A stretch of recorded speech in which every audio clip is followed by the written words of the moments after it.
more on what can be done about the president's attack on the election, I'm joined by Congressman Jamie Raskin. He's a Democrat from Maryland. He's also a member of the House Oversight Committee, which oversees the Postal Service.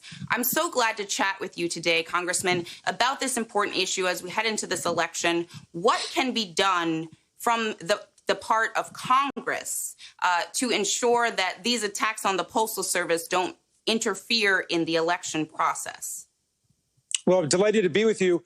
91 days ago, the House of Representatives passed the HEROES Act, which includes $25 billion in funding for the Postal Service. And this was something that was very clear many months ago that the Postal Service needed in order to conduct its operations. And just a couple of days ago, the General Counsel, Thomas Marshall, sent a letter to Congress saying essentially it does not have the funds needed in order to conduct its usual operations. So the one very easy thing that could happen is that the Senate of the United States could pass the HEROES Act.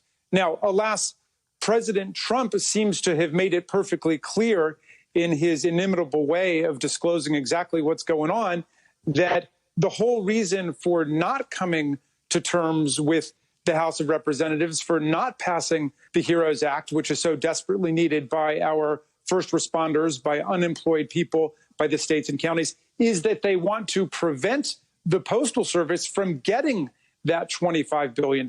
That's what Donald Trump seemed to make perfectly clear yesterday. So the GOP apparently has a strategy of sabotaging the post office, thereby creating all kinds of collateral damage for other people. I spoke to one of my constituents today who is a 30-year naval captain veteran who is not getting her hypertension medication. It's more than 10 days late already because they're disrupting the mails, all to create as much chaos and confusion as possible in advance of the election. So we're demanding that the Senate act.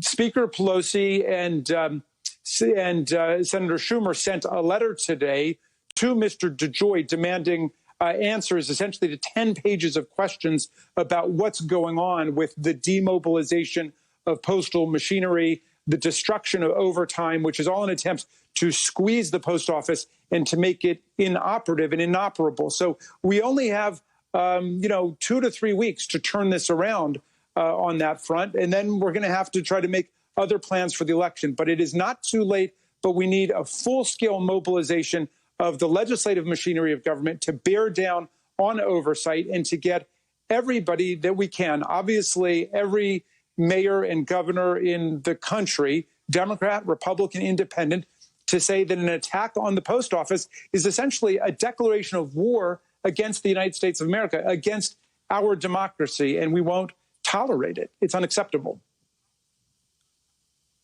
When you say it's an attack on the United States of America, previously, President Trump was impeached for trying to manipulate the election in 2020. It seems like this is the same set of circumstances. He's trying to manipulate the upcoming election. Is that an impeachable offense, what he's doing at the post office? Well, it's obviously an impeachable offense. That doesn't necessarily mean that any minds have been changed in Mitch McConnell's Senate. So for us, it's always a balancing act of whether it makes sense to go down that road. And you know as well as I do how much Donald Trump loves the circus atmosphere of it all and distracting everyone from what's going on. We have an election that is less than 90 days away, and we have got to make sure that we secure the American election. We were able to conduct elections with integrity, with accuracy through World War II, through the Civil War, through the Great Depression. We have got to be able to do it now, but that means resisting the constant provocations and antics of this president and the collaboration of the Republicans with his growing authoritarianism. The democracy is on the ballot in 2020. I mean, I said before all of the nonsense with the post office started that basically you've got D on the ballot for democracy and R for Russia and Putin's puppet in the White House. And, this is the choice for us. We can go down the road of authoritarianism and chaos. The president has advanced no plans and no discussion of what he wants to do in his new term. All he wants to do is hang on to power, or we can renew American democracy and begin to rebuild everything that has been so ravaged by the terrible policies of this president. Congressman Jamie Raskin of Maryland, I want to thank you for joining me this evening. This is such an important conversation that we should continue having, because the election interference, or the attempted election interference, seems to be happening right in our faces, unlike in 2016. So we will have you back to talk about this important topic. And if you're planning to vote by mail in your ballot, we're going to walk